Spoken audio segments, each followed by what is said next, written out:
Good morning, Dr. Heller, and welcome to today's In Conversation Show. So, could you introduce yourself? Uh, yes, I'm Trudy Heller, and I'm a sustainable business speaker and educator, and I work mostly out of Philadelphia in the USA, but I've been visiting in California the last 2 weeks. Okay, Dr. Heller, now you are in California, and which I think is also close to a lot of river basins and floodplains. Now, I just wanted to take you to a to a very imaginary situation. If some organization suddenly builds a huge temporary structure for a grand scale event with the permission of the government in some river basin and river floodplain, which is very close to California, which will affect the water quality, biodiversity, aquatic habits, and the basin ecosystem, how you think that civil society will react? What would be the long-term environmental impact? Will it destroy the ecosystem and the bird life and the aquatic habitat for a long term? Will it cause more floods and more destruction in surrounding areas with more loss of people and property? What exactly would be the situation? I just wanted to understand your viewpoints on this.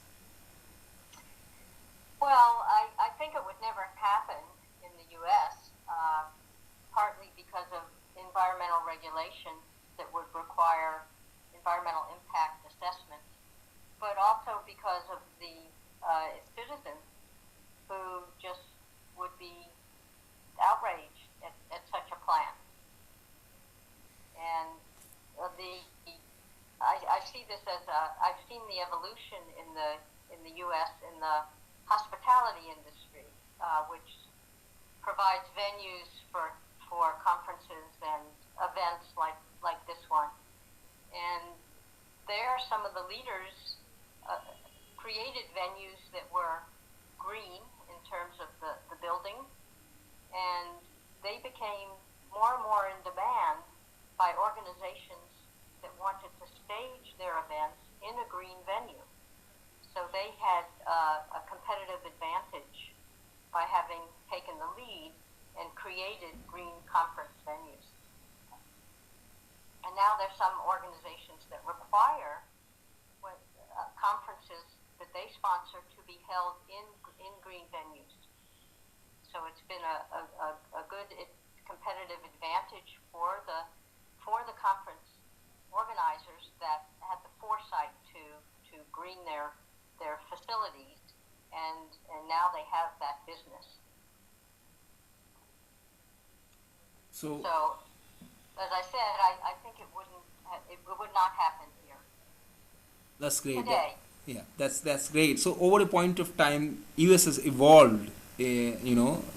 and that's very good. And now these entrepreneurs who have also taken some opportunities to actually address an environmental problem and to build business which are environmentally friendly, and that's very good. Uh, Now, my next question is that how even if for an imaginary situation, what was the water energy nexus? Is there if you look at the water problems, what you are facing on your location, uh,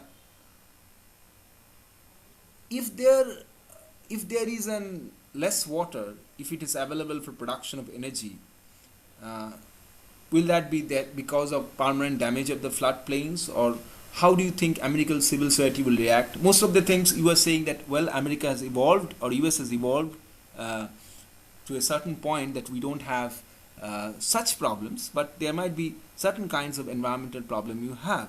If you enlighten about them, and how do you address it? Oh, there are water conflicts in the U.S. I don't think it's not so much about water for energy use, for energy production, but here in California, for example, there's a conflict between people who want to keep the water in the rivers high enough that it can support the salmon fish who go up the rivers to reproduce, versus the farmers, especially the almond growers, who need water for their crops. And I think one of the good outcomes from the drought that's been here in California for a few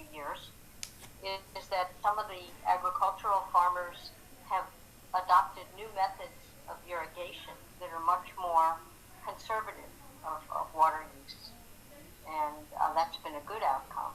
But you see in the area where I am, you see individual houses that have signs up to protect the salmon, the fish. So the citizens are very active and very involved here in this conflict. And some of the farmers, the almond growers, are very well organized as well. So it is a pretty intense conflict. It's just water for salmon versus water for almonds rather than water for energy use. So if I understood correctly, Dr. Heller, what you say is that you have a different kind of water conflicts and agreements, interstate water conflicts and agreements, different kinds of, and that is quite natural, that is quite natural because you from different things. Whereas in India, if we see that what is happening right now is that the organization by government permission, it has dig the Jamuna floodplain, built some giant structure, dying river, which is a dying river, Jamuna is for a grand scale event with the permission of government. Now, what do you think? Will this kind of event will affect the water quality, biodiversity, aquatic habits, and the basin ecosystem? What will be the long-term environmental impact? Will it destroy the ecosystem and the bird life and the aquatic habit for a long term? Will it cause more floods and more destruction in surrounding areas with more loss of people and property? Because we have recently a Chennai floods, which might be some floods of this might be have some.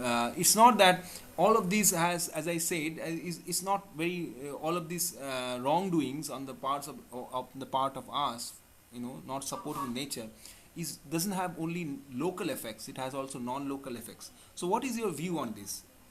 What is your Yes. Well, this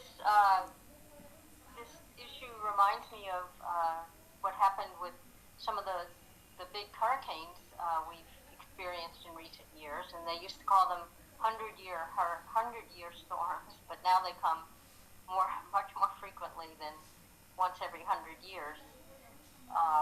Like when Hurricane Katrina hit New Orleans, had